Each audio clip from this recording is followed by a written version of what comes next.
Question du jour, savez-vous à quelle espèce appartient cette blatte? Mettez-moi vos réponses en commentaire. Bonjour à toutes et à tous, c'est Arthropoptile. C'est avec grand plaisir qu'on se retrouve aujourd'hui pour parler d'une petite espèce de saurien dont vous n'avez sûrement jamais entendu parler. J'ai toujours beaucoup aimé les sinques. Vous savez, ces lézards qui ont souvent des pattes atrophiées ou relativement petites, souvent terrestres ou fluisseurs.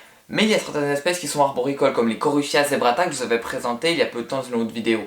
Et bien en fait c'est une famille de lézards que j'apprécie tout particulièrement et j'ai toujours voulu en posséder. Il y a une année à peu près j'ai flashé sur une espèce qui s'appelle le Tropidophorus sinicus, donc qui est un petit sinque qui est originaire du sud de la Chine et du Vietnam. C'est un petit sinque semi-aquatique.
J'en possède désormais 4 depuis hier, ils sont tout nouveaux, ils sont tout frais, ils viennent d'arriver dans leur aquaterrarium. En parlant d'aquaterrarium, je vais vous montrer comment j'ai procédé pour faire leur environnement. Allez, c'est parti! Alors j'ai avant tout choisi une grande cuve en verre qui fait 8 ans par 35 sur 40 de haut. Donc c'est tout à fait adapté pour cette petite espèce qui mesure entre 10 et 13 cm.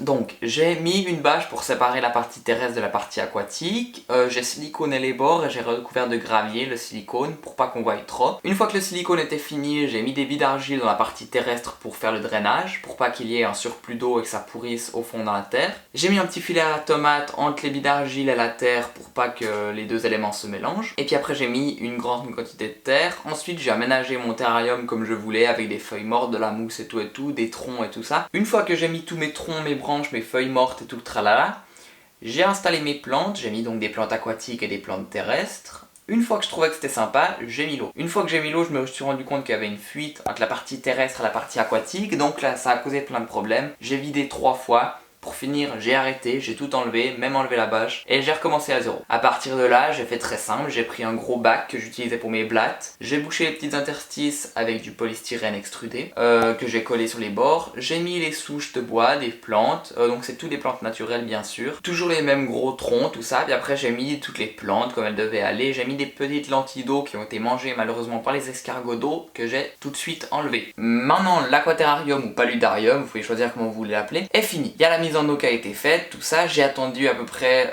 une semaine avant de mettre les petits animaux dedans, donc les petits sinques, et maintenant tout se passe bien. Ensuite pour les changements d'eau, étant donné qu'il n'y a pas de filtre, ni de pompe, ni de quoi que ce soit, j'ai décidé de changer l'eau toutes les semaines, parce que là ça commençait déjà à avoir une petite odeur, donc j'ai changé ce matin. Ça permet de toujours avoir une belle eau propre, mais on n'enlève que les 2 tiers de l'eau, pas le dernier tiers pour pas qu'on prenne tous les petits nutriments qu'il y a de l'eau qui sont très importants et qui se cache généralement dans les feuilles mortes, dans les petits cailloux qu'il y a au fond. Je crois que nous avons tout dit au sujet du paludarium, nous allons maintenant passer à ses habitants. Les Tropidophorus sinicus sont peu courants en captivité, malgré tout on peut les trouver facilement. C'est assez étonnant parce qu'il y a pas mal d'importateurs qui arrivent à les faire venir du Vietnam comme ça, et qui les rendent disponibles sur le marché, mais les gens s'y intéressent pas plus que ça parce qu'ils n'ont pas un aspect visuel très intéressant aux yeux de beaucoup.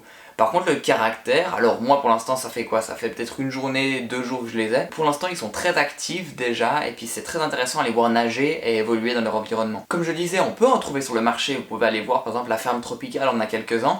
Donc c'est bien sûr des animaux prélevés qui ont été pris dans la nature. Il y a très peu de naissances en captivité. Il y en a eu quelques-unes en France ces dernières années. J'ai fait quelques recherches pour la Suisse, mais je crois qu'il n'y a encore pas eu de naissance en captivité en Suisse pour cette espèce. Il existe plein d'autres espèces de Tropidophorus qui sont disponibles plus ou moins en grande quantité sur le marché. Dès qu'ils sont plus ou moins grandes, ça dépend, il faut vous renseigner. Toutes ces espèces sont exclusivement insectivores, donc elles se nourriront que de petits invertébrés que vous leur mettrez à disposition. Pour leur mode de vie, ils sont principalement diurnes, mais il est possible de les voir en activité la nuit. Le maintien du Tropidophorus sinicus est très similaire au Tribolonotus, donc le 5 crocodile aux yeux rouges par exemple, ou de Nouvelle-Guinée. Ils sont moins attractifs étant donné qu'ils n'ont pas cet anneau rouge autour des yeux. Que dire?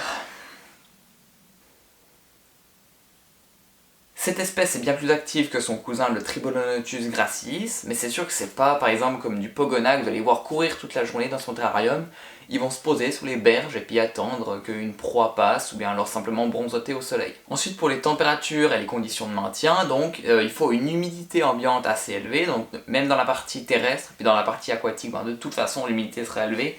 Ça paraît assez logique, j'ai envie de dire. Par contre, pour les températures, ça supporte des températures assez, en écart de température assez élevé, étant donné qu'il peut y avoir des points chauds à 34 degrés, ça arrive.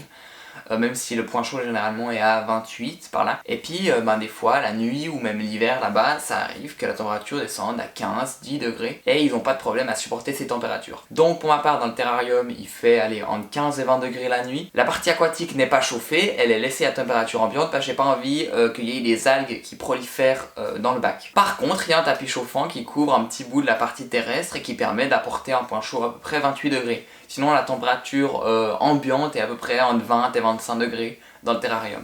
Enfin, paludarium. J'ai normalement 2 couples ou alors un mâle et 3 femelles, rien n'est sûr, c'est très compliqué à sexer comme à peu près tous les 5.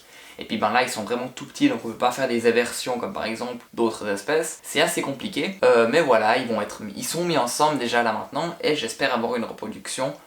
Parce que vraiment ce serait formidable quoi. Ils sont vivipares donc ils donnent naissance à des petits déjà vivants, ils vont pas pondre d'œufs comme par exemple la majorité des geckos. Comme une grande majorité des 5, ils aiment beaucoup s'enfouir dans le substrat, donc il y a une bonne couche de terre, de mousse, de feuilles mortes, tout ça. J'ai vu ils ont déjà commencé à creuser des galeries dans la partie terrestre, dans la mousse, c'est très intéressant, je me réjouis d'observer ça et de vous le partager en vidéo. Voilà, j'espère que cette petite vidéo vous aura fait découvrir une espèce que vous ne connaissiez pas.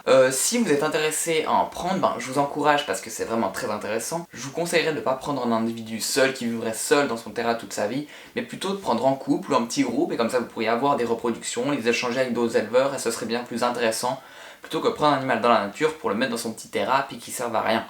Enfin, c'est un peu ma vision, mais voilà, donc je vous encourage à en prendre si vous avez un but derrière, voilà. Et voilà, sur ce petit message, j'espère que vous aurez apprécié cette vidéo. Moi, c'est avec grand plaisir que j'ai accueilli ces petits bonhommes ici, et j'espère qu'on se retrouvera très vite dans une prochaine vidéo. Allez, salut et à bientôt!